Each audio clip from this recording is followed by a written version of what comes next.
بسم اللہ الرحمن الرحیم۔ اللہم صلی وسلم علی نبینا محمد صلی اللہ تعالیٰ علیہ وآلہ وسلم۔ سفارش کرنے والی صورت۔ رسول اللہ صلی اللہ تعالیٰ علیہ وآلہ وسلم نے ارشاد فرمایا کہ قرآن پاک میں ایک صورت ہے جس کی 30 آیتیں ہیں۔ 30 آیتوں والی وہ صورت ہے جو اپنے پڑھنے والے کے لیے سفارش کرے گی حتیٰ کہ اسے بخش دیا جائے گا۔ وہ صورت ہے تبارک الذی بیدہ الملک۔ سنن ابی داؤد حدیث نمبر 1400 وحسنہ البانی رحمۃ اللہ۔ یہ سورت قرآن پاک کے سپارہ نمبر 29 میں ہے، پارہ نمبر 29 میں۔ پارے کا نام ہے تبارک الذی، اور اس میں یہ سورت ہے سورہ الملک۔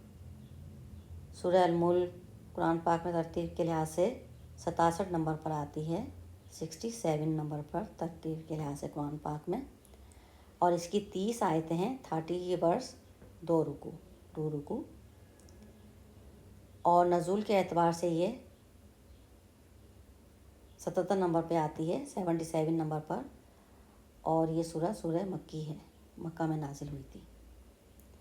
اس کی پہلی آیت پڑھتی ہوں، آیت نمبر 1، ورس نمبر 1۔ تبارک الذی بیدہ الملک وہو علی کل شیء قدیر۔ ترجمہ: بہت بابرکت ہے وہ اللہ جس کے ہاتھ میں تمام جہان کی بادشاہی ہے، اور وہ ہر چیز پر قدرت رکھنے والا ہے۔ بے شک سبحان اللہ سبحان اللہ۔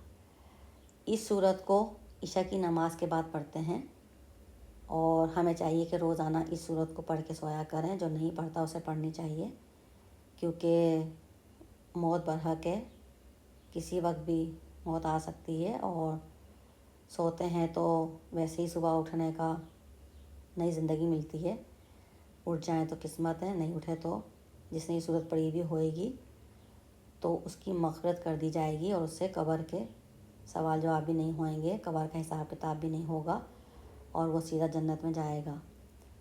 اور یہ سورہ الملک اس کی بخشش کروائے گی جب تک کہ اس کو اللہ پاک بخش نہ دیں گے۔ سبحان اللہ سبحان اللہ۔ تو ہمیں بھی چاہیے کہ اس سورت کو عشاء کی نماز کے بعد ڈیلی پڑھنے کی عادت ڈالیں۔ جو نہیں پڑھتا اسے بھی پڑھنی چاہیے۔ اللہ پاک ہمیں اس کو ڈیلی پڑھنے کی توفیق عطا فرمائے۔ آمین، اللہم آمین یا رب العالمین، بے رحمتک یا ارحم الراحمین۔